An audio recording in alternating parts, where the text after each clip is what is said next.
आपने भी वो गाना जरूर सुना होगा, आइल काराकाट तोहर पवन मांगेला घूमी घूमी आशीर्वाद, बट काराकाट की जनता आशीर्वाद नहीं दे पाई। यही कहानी है पवन सिंह की, जो सियासी पावर स्टार नहीं बन पाए। अब आमतौर पर पवन सिंह के समर्थक कहते हैं कि पावर जो है यहीं से शुरू होता है और यहीं खत्म होती है। पावर स्टार हैं, लेकिन रील की दुनिया में पावर स्टार होना और रियल की दुनिया में पावर स्टार होने में बाबू बड़ा फर्क होता है। यह जनता जो है ना, ये बड़ी बेईमान हो जाती है, जो आपके साथ फोटो खिंचवाने के लिए, आपको देखने के लिए, आप पर माला पहनाने के लिए जब वोट देना होता है तब अपनी पार्टी को देते हैं, अपनी जाति वालों को देते हैं, अपने धर्म वालों को देते हैं, या उस आदमी को देते हैं जो उसके लिए काम करता है, ना कि उसके लिए गाना गाता है या उसको एंटरटेनमेंट करता है। मनोज तिवारी से एक इंटरव्यू में पूछा गया था पवन सिंह जीतेंगे, तो तिवारी साहब कहते भैया देखो हो सकता है जीते, लेकिन हो सकता है हार भी जाएं।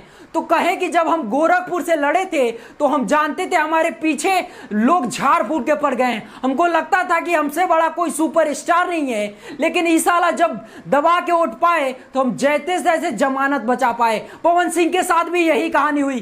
पवन सिंह पिक्चर की दुनिया में स्टार थे, लेकिन सियासत की दुनिया में वो फ्लॉप हो गए, काराकाट में वो हार गए। पवन सिंह अपने तो हारे ही, और साथ ही साथ एनडीए समर्थक उपेंद्र कुशवाहा को भी हरवा डाले, और इसका असर ये रहा कि बीजेपी वापसी बड़ी मुश्किल है। और निर्दलीय वो कह सकते थे कि दुनिया देखो जब अब 3 नंबर पर हैं। हालांकि पवन सिंह के समर्थक कह रहे हैं कि भैया ना खेले दे ना खेलेंगे, पवन सिंह का खेल बिगाड़ना तो हो गया, लेकिन ये कहानी चल रही है। लेकिन यही वही हाल है जो दिल को खुश रखने का गालिब का अच्छा ख्याल है।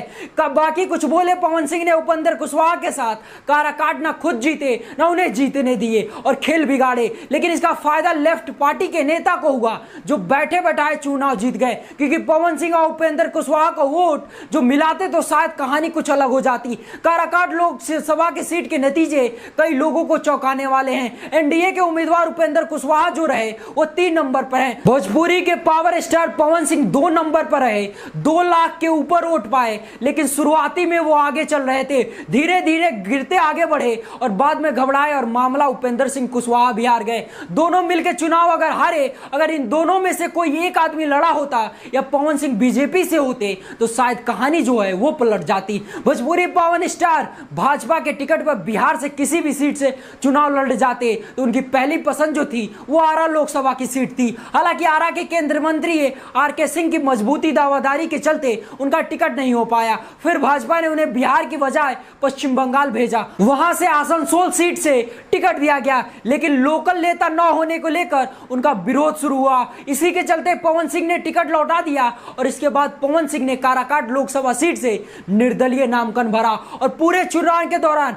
उनका रोड शो जो जनसभा चर्चा का विषय बना रहा। लेकिन अकेले दम पर सियासत नहीं होती है, और यही बड़ी काम होती है, यही कई मुश्किलों के बाद होती है। और एक बार फिर सियासत ने समझा दिया कि अकेले दम पर सियासत नहीं होती है। वेल, आप क्या सोचते हैं पवन सिंह की इस हार पर? कमेंट सेक्शन में जरूर बताएं, और ऐसी ही जानकारी पाने के लिए हमारे पेज को फॉलो करें और यूट्यूब चैनल को सब्सक्राइब जरूर कर लें। धन्यवाद, जय हिंद।